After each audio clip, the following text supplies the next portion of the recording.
હવે જોઈએ ન્યૂટનનો ગતિનો ત્રીજો નિયમ.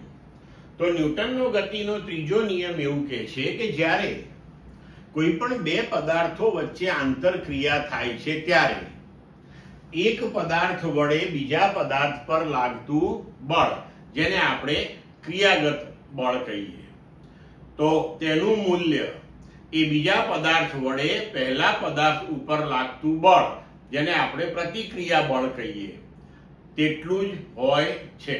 પરંતુ બંને પરસ્પર વિરુદ્ધ દિશામાં હોય છે. એટલે આપણે બીજા શબ્દોમાં એવું કહી શકીએ કે આઘાત અને પ્રત્યાઘાત સમાન મૂલ્યના અને પરસ્પર વિરુદ્ધ દિશામાં હોય છે. હવે અહીંયા આપણે કોઈ પણ બળ જે છે, કે ધારો કે ક્રિયા બળ, તો એને આઘાતી બળ કહીએ, તો પ્રતિક્રિયા બળ છે તેને પ્રત્યાઘાતી બળ કહેવાય. બરોબર છે? એટલે કે પહેલો પદાર્થ બીજા ઉપર જે બળ લગાડે છે તેને આઘાત કહીએ, તો બીજો પદાર્થ પહેલા ઉપર જે લગાડે છે બળ તેને પ્રત્યાઘાત કહેવાય. ધારો કે તમે બીજો પદાર્થ પહેલા ઉપર જે બળ લગાડે છે એને આઘાત કહો, તો પહેલો જે બીજા ઉપર લગાડે છે એને પ્રત્યાઘાત કહેવાય. બરોબર છે? હવે જો આપણે અહીંયા આગળ આ ત્રીજા નિયમનું થોડુંક અર્થઘટન સમજીએ તો આપણને ખ્યાલ આવે કે ત્રીજો નિયમ આપણને એવું દર્શાવે છે કે કુદરતની અંદર ક્યારેય કોઈ બળ એકલું અટોલું ઉત્પન્ન થતું નથી.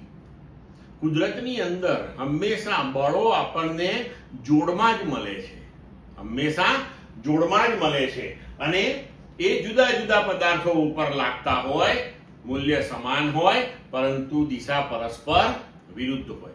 ધારો કે આપણે ઉદાહરણ ખાતર A અને B એવા બે પદાર્થો લઈએ, તો A પદાર્થ વડે B પર લાગતું બળ અને B પદાર્થ વડે A પર લાગતું બળ એ બંને મૂલ્યની દ્રષ્ટિએ સમાન હોય, પણ દિશા બંનેની પરસ્પર વિરુદ્ધ હોય.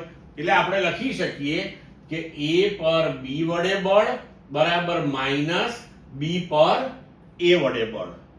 હવે આને આપણે રજૂ કરીએ સદિશ સ્વરૂપે, તો FAB સદિશ બરાબર માઇનસ FBA સદિશ. બરાબર?